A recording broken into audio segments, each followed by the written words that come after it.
اعوذ باللہ من الشیطان الرجیم فنادى في الظلمات ان لا الہ الا انت سبحانک انی كنت من الظالمین فاستجبنا له ونجیناہ من الغم وکذلک ننجی المؤمنین۔ پس اندھیروں کے اندر سے اس نے پکارا،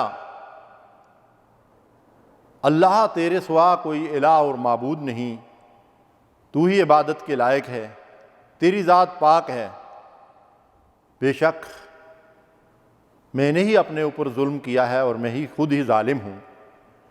بس ہم نے اس کی اس دعا کو سن لیا اور اس کو قبول کر لیا اور اسے غم سے، مصیبت اور پریشانی سے نجات دے دی۔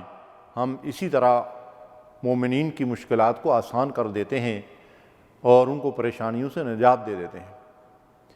ناظرین کرام، یہاں جس دعا کا ذکر ہے یہ معروف دعا ہے جو اللہ کے جلیل القدر پیغمبر سیدنا یونس علیہ السلام نے مچھلی کے پیٹ میں اللہ سے یہ دعا کی۔ اللہ اکبر۔ سیدنا یونس علیہ السلام کو اللہ تعالیٰ نے دعوت و تبلیغ کے جس کام پر مأمور کیا تھا،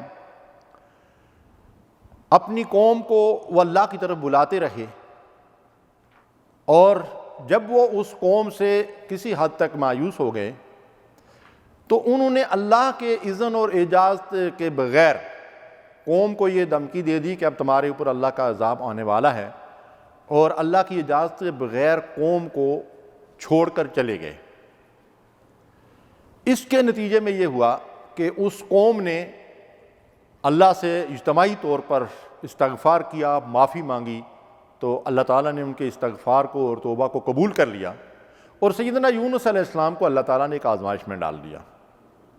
وہ ایک کشتی یا بحری جہاز میں سوار ہوئے، اور بحری جہاز میں لوگوں کے زیادہ ہونے کی وجہ سے اس میں سے وزن کم کرنے کے لیے کوڑا ڈالا گیا جو یونس علیہ السلام کے نام پر نکلا، اور انہیں چھلانگ لگا کے سمندر میں جانا پڑا۔ جب وہ سمندر میں چلے گئے تو اللہ کے اذن سے ایک مچھلی نے ان کو نگل لیا۔ اب مچھلی نے ان کو غذا کے طور پر نہیں نگلا تھا، بلکہ اللہ کے اذن سے ایک آزمائش تھی جو ان پر آئی۔ تو وہاں اللہ تعالیٰ فرماتے ہیں کہ اندھیرے میں انہوں نے اپنے رب کو پکارا۔ وہاں کون سا اندھیرا تھا؟ وہاں اندھیرا تھا سمندر کا، رات کا، اور مچھلی کے پیٹ کے اندر کا اندھیرا۔ تو ان بہت سارے اندھیروں کے اندر وہ اپنے رب کو پکار رہے ہیں، اور رب ان کی صدا کو سن رہا ہے۔ اللہ تعالیٰ نے فوری طور پر ان کی اس دعا کو قبول فرما لیا، اور اس کے نتیجے میں اس غم سے ان کو نجات دے دی۔ مچھلی نے ان کو کنارے پر اگل دیا، اور وہاں سے وہ پھر خشکی پر آ گئے۔ یہ ایک بڑی عظیم دعا ہے۔ اس میں دعا کے آداب بھی تعلیم دیے گئے ہیں، اور اس کے الفاظ اور کلمات بھی بڑے زبردست ہیں۔ سب سے پہلے اس بات پہ غور کیجئے کہ یہاں دعا کے جو آداب تعلیم دیے گئے ہیں وہ کیا ہیں، کہ دعا صرف اللہ سے کرنا چاہیے۔ خواہ انسان اندھیر نگری میں ہو، کسی مصیبت میں ہو، کسی مشکل میں ہو، کوئی اس کو پریشانی لاحق ہو، کوئی تکلیف ہو، تو مشرکین کی طرح وہ غیر اللہ کو نہ پکارے، کسی اور کو حاجت روا اور مشکل کشا نہ سمجھے، بلکہ جیسا کہ قرآن میں ہدایت دی گئی ہے کہ امن یجیب المضطر اذا دعا ویکشف السوء، کون ہے جو اضطراری کیفیت میں تمہاری دعاؤں کو سنتا ہے، ویکشف السوء، اور تم سے تمہاری تکلیف کو دور کر دیتا ہے، ویجعلکم خلفاء الارض، اور پھر زمین میں یونس علیہ السلام کی قوم کی طرح تمہیں مزید مہلت دیتا ہے۔ الہ مع اللہ، کیا اللہ کے سوا کوئی اور الہ ہے یہ کام کرنے والا، مصیبت کو دور کرنے والا، پریشانی، رنج، دکھ، درد سے نجات دینے والا، نقصان کا ازالہ کرنے والا؟ الہ مع اللہ، کیا اللہ کے سوا کوئی اور الہ ہے؟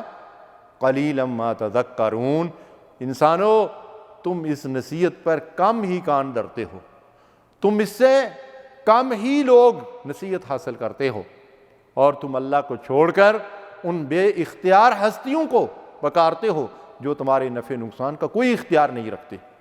تو اس میں سب سے پہلے جو کلمات ہیں وہ لا الہ الا انت۔ یہاں الہ کا مطلب کیا ہے؟ اے اللہ تیرے سوا کوئی الہ نہیں، یعنی کوئی قوت اور طاقت کا مالک نہیں، پناہ دینے والا، نجات دینے والا، مدد کرنے والا، مصیبت پریشانی رنج دکھ درد دور کرنے والا، حاجت روا اور مشکل کشا اللہ تیرے سوا کوئی نہیں ہے، صرف تو ہی حاجت روائی اور مشکل کشائی کر سکتا ہے۔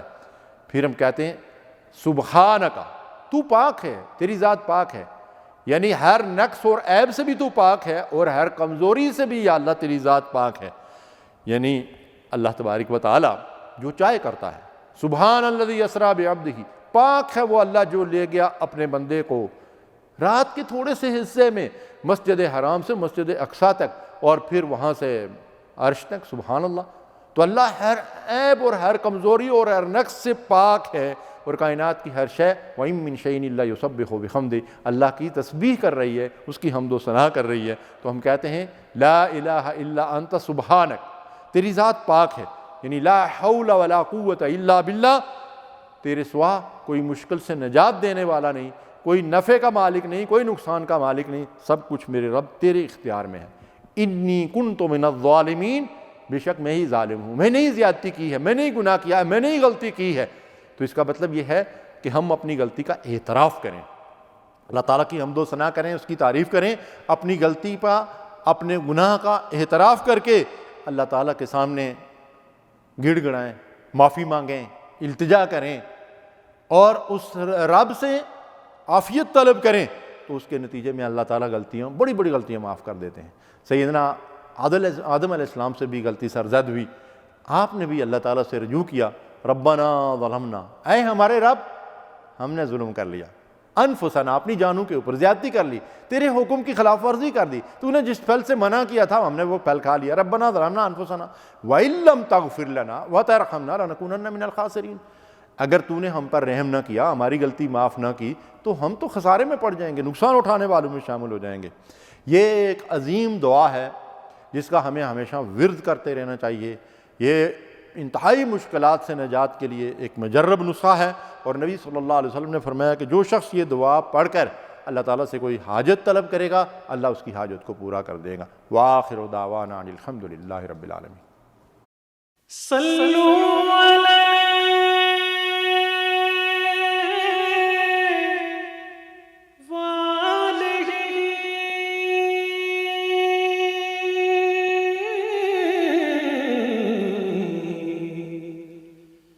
صلوا علیہ